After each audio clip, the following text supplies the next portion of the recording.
Assalamualaikum dear students, listeners and viewers. आज फिर हम एक इंतहाई अहम टॉपिक के साथ आपके सामने मौजूद हैं और आज की वीडियो भी हमारी एक ज़बरदस्त वीडियो होने जा रही है।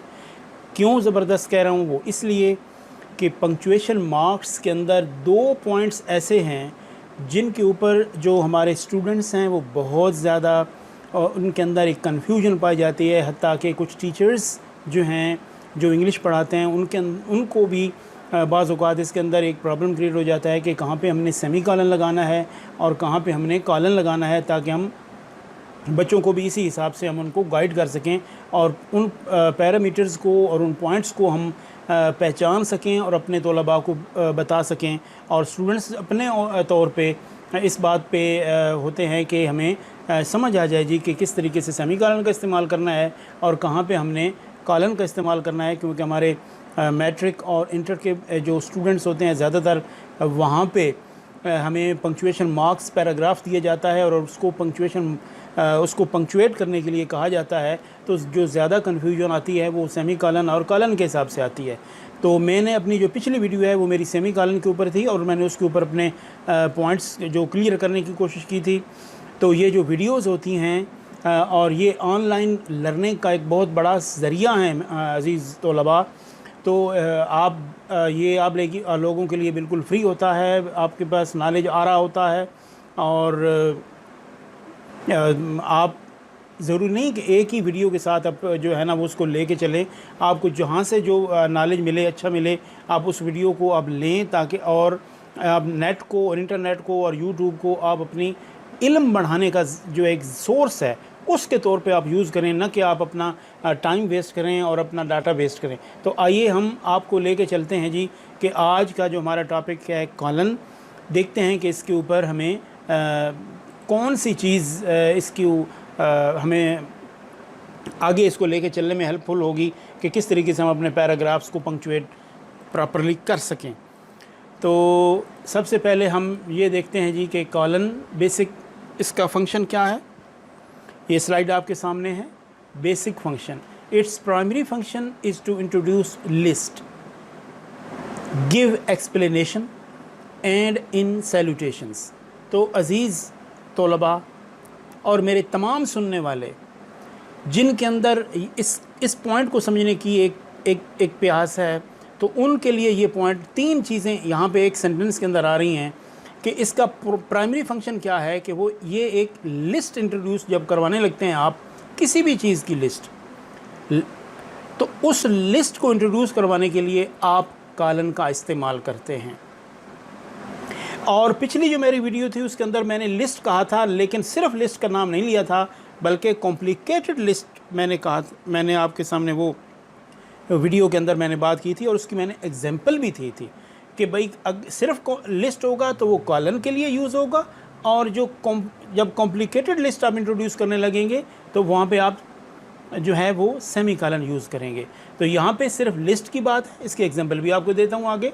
गिव एक्सप्लेनेशन, जब आपने एक्सप्लेन करना है, आगे आप एक बात करते हैं और उसकी एक्सप्लेनेशन जब देते हैं तो वहाँ पे भी आप कॉलन का इस्तेमाल करेंगे। एंड इन सैल्यूटेशन, और सैल्यूटेशन का इस्तेमाल भी आप करेंगे, यानी सैल्यूटेशन के बाद भी आप कॉलन का इस्तेमाल करेंगे।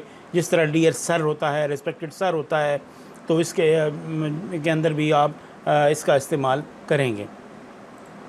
नेक्स्ट हमारे पास क्या है कि it creates a situation in writing where a reader focuses his attention to what will come in the next line.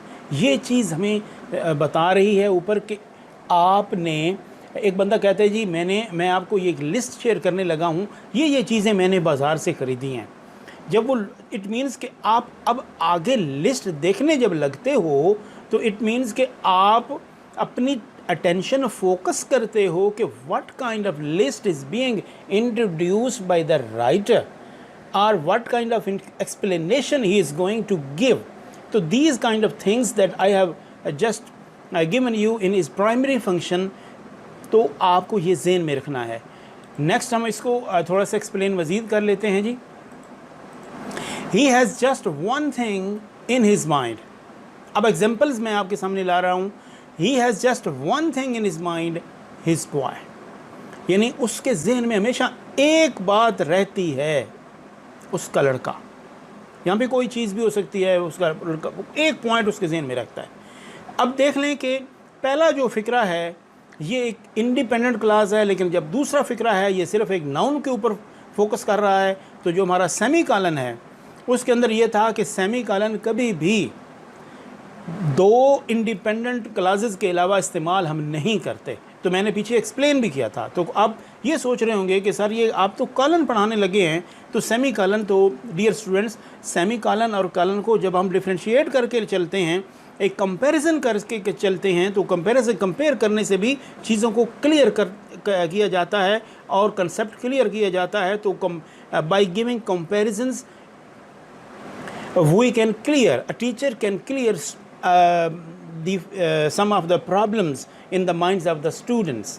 तो आपको ये ज़हन में रखना है कि एक इंडिपेंडेंट क्लास, फिर कॉलन, और सिर्फ आगे अगर एक नाउन भी अगर आप इस्तेमाल कर दें तो वहाँ पे आप कभी भी सेमी कॉलन, यानी यहाँ पे जो आप मेरा ये कर्सर आ रहा है यहाँ पे कभी भी आप सेमी कॉलन इस्तेमाल नहीं कर सकते, क्योंकि सेमी कॉलन हमेशा दो इंडिपेंडेंट क्लासेस के दरमियान में लगता है। और जहाँ पे अगर स्पेशली उसमें जो एक कंजक्शन इस्तेमाल होता है, एंड वगैरह, बट वगैरह, येट वगैरह, सो, तो उनको हटा के वहाँ पे सेमीकॉलन लगाया जाता है। तो ये आप देख लीजिए कि किस तरीके से उसने एक बात उसने ज़हन आपके सामने रखी और आपकी अटेंशन उसने अपनी तरफ ली कि what is going to come. यानी in the previous slide I have told you that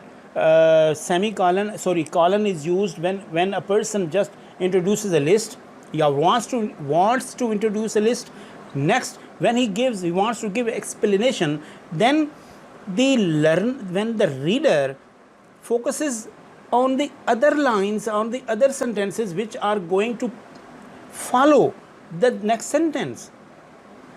तो आप ये ज़हन में रख लें कि आपका जो कॉलन का जो इस्तेमाल है वो इस तरीके से आप इसमें यहाँ पे करेंगे। तो नेक्स्ट हमारे पास है कि यूज्ड आफ्टर सैल्यूटेशन इन बिज़नेस राइटिंग। तो बिज़नेस राइटिंग जब आप करेंगे तो आप जो है ना वो जिस तरह मैंने कहा कि डियर सर की जब बात होगी तो वो भी आप इसके बाद आप कॉलन का इस्तेमाल करेंगे। नेक्स्ट में है to give further explanation, he has reasons. ये एक्सप्लेन किया जा रहा है कि किस तरीके से आपने ये देख लीजिए कि कैसे आपने कॉलन का इस्तेमाल करना है। He has reasons to study BS English, to get good job, to enhance qualification and to study literature. अब ये कर्सर मेरा आप ले ले, इस कर्सर के टू के बाद जोन सा भी फिक्रा सारा आ रहा है ना, ये सारा एक्सप्लेनेशन है किसकी, he has reasons to study BS English. तो इस फिक्रे के बाद ये जो तीन चीज़ें उसने बताई हैं, ये तीन चीज़ें एक्सप्लेनेशंस हैं उस फर्स्ट सेंटेंस की। तो ऐसी सूरत में हम कॉलन का इस्तेमाल करेंगे, क्योंकि कॉलन मैंने पिछले बेसिक इसका फंक्शन बताया था कि एक्सप्लेन करते हैं जब एक फ़िक्रा अपने कोई भी आप बात एक्सप्लेन करने लगते हो तो आप वहाँ पे कॉलन का इस्तेमाल करेंगे। तो सेमी कॉलन के अंदर एक ये भी चीज़ है कि वहाँ पे भी कभी कभी आप जो फ़िक्रों को जोड़ते हैं तो उसके अंदर एक हल्का सा कैजुअल, मैंने कहा था कि कैजुअल लिंक उसका बनता है, लेकिन कॉलन के अंदर एक रीजनल लिंक होता है, एक लॉजिकल लिंक होता है। तो आगे हम देखते हैं जी कि मज़ीद हमारे सामने इसके अंदर क्या है जी, टू गिव और introduce some items are list. अब देखें जी कि एक्सप्लेनेशन भी मैंने आपके सामने रख दी, सैल्यूटेशन के एग्जाम्पल में आपके सामने लेके आया।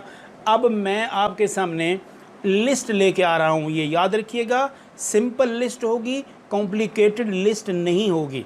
He has travelled many countries, America, Japan, Panama and England.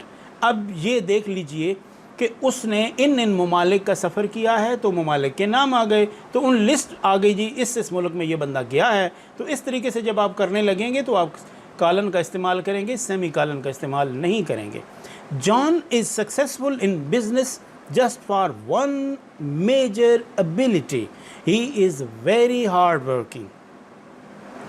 अब आप देख लें कि यहाँ पे आप देखें कि इस फिक्रे के अंदर क्या चीज़ आ रही है कि John is successful in business because just for one major ability.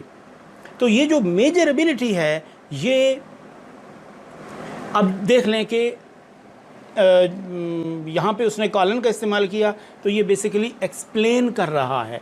तो आप एक्सप्लेनेशन के बाद आप देख लें कि पहली तो ऊपर हमें लिस्ट नज़र आ रही है, तो नीचे आप देख लें कि आपको यहाँ पे एक नई चीज़ एक एक्सप्लेन किया जा रहा है कि उसके अंदर एक मेजर एबिलिटी की वजह से वो कामयाब है अपने बिज़नेस के अंदर। तो वो मेजर एबिलिटी क्या चीज़ है जी, कि ही इज़ वेरी हार्ड वर्किंग, वो बहुत ज़हीन है।